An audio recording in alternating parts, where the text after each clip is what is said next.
तो भीष्म पितामह जी कह रहे हैं, बिटिया मैं उस समय दुर्योधन का अन्न खा रहा था, सो मेरी मति भी मलिन हो चुकी थी।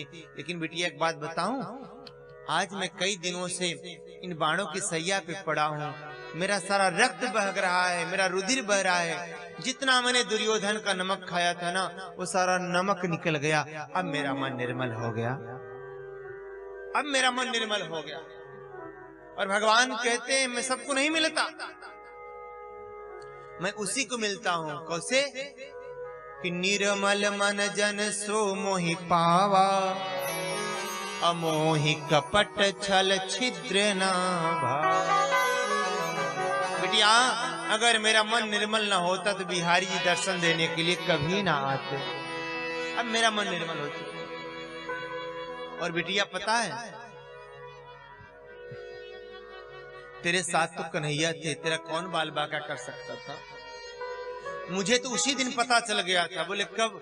बोले जिस दिन दुर्योधन मेरे पास आया और बोले महाराज आप मेरे कौरव के साथ में हो, लेकिन कुछ युद्ध का रिजल्ट नहीं आ रहा है, मरो या मारो की नीति पे आ जाओ।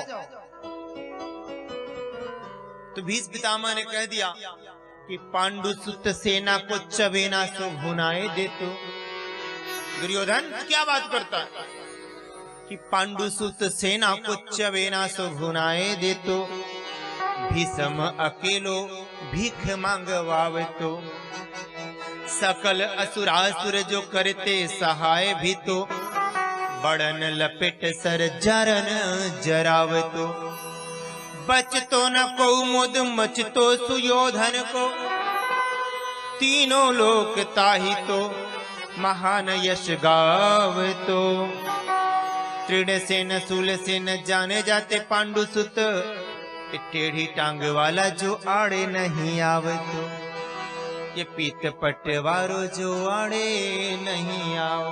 मैं मार देता, लेकिन जो टेढ़ी टांग वाला एक कन्हैया है ना, ये जो बीच में आ जाते इसलिए दिक्कत हो जाती।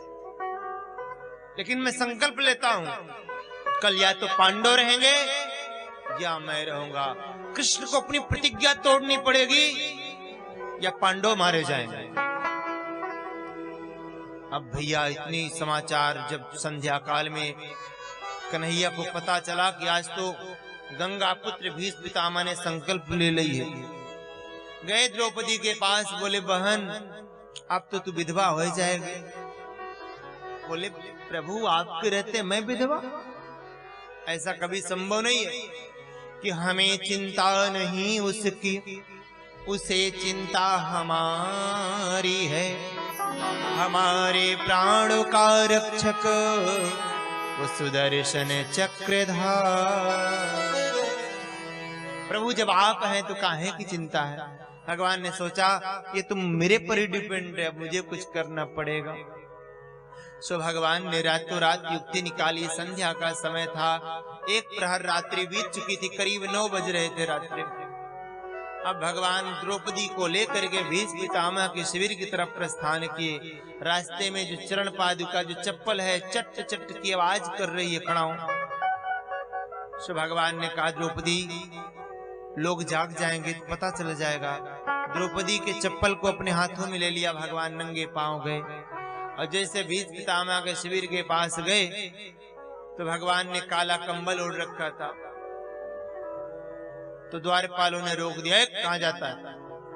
सोचा कोई नौकर होकर होगा, भगवान को नहीं जाने दिया। द्रौपदी का प्रवेश हो गया और भगवान जब नहीं जा पाए तो द्रौपदी की जो चप्पलियां थी ना उसको ऐसे सिर पे लगाए और तकिया बना करके सिर पे लगा लिया उस चप्पल को और काला कंबल ओढ़ के लेट गए। कब तक द्रौपदी आएगी? जब तक मैं आराम कर। इधर द्रौपदी गई और जब द्रौपदी गई भीष्म पितामह के शिविर में, उस समय भीष्म पितामह संध्या वंदन कर रहे थे, भगवान के ध्यान में लगे। जाते ही द्रौपदी ने प्रणाम किया, बाबा प्रणाम। भीष्म पितामह जी आंख बंद किए ही किए आशीर्वाद दे दिए, बिटिया सौभाग्यवती भव। अरे बाबा अभी आपने तो सुबह संकल्प लिया कि मुझे विधवा कर दोगे और अभी आशीर्वाद दे रहे हो सौभाग्यवती भव, कैसे संभव हो गया?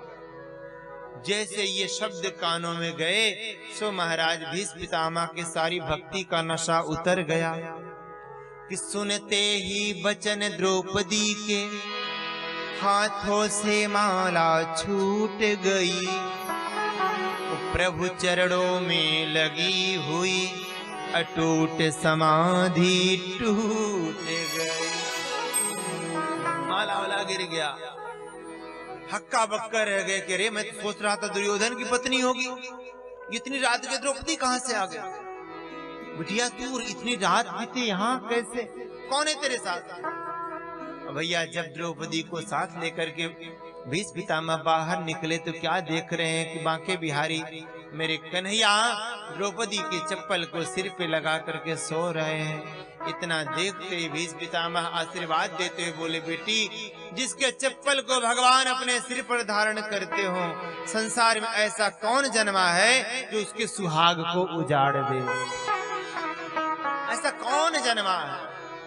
कोई नहीं संसार में ऐसा हो सकता। तो भीष्म पितामह करे, बिटिया मैं उसी दिन समझ गया था कोई बाल बांका नहीं कर सकता। और देखिए भगवान अपने भक्त की प्रण की रक्षा के लिए अपने प्रण को त्याग दिए। और एक बात बताऊं बिटिया, ये मैं जो विपक्ष में था जानते हो किस लिए था? अगर मैं पक्ष में होता पांडवों के तो मैं सदैव कन्हैया के पीछे ही रहता,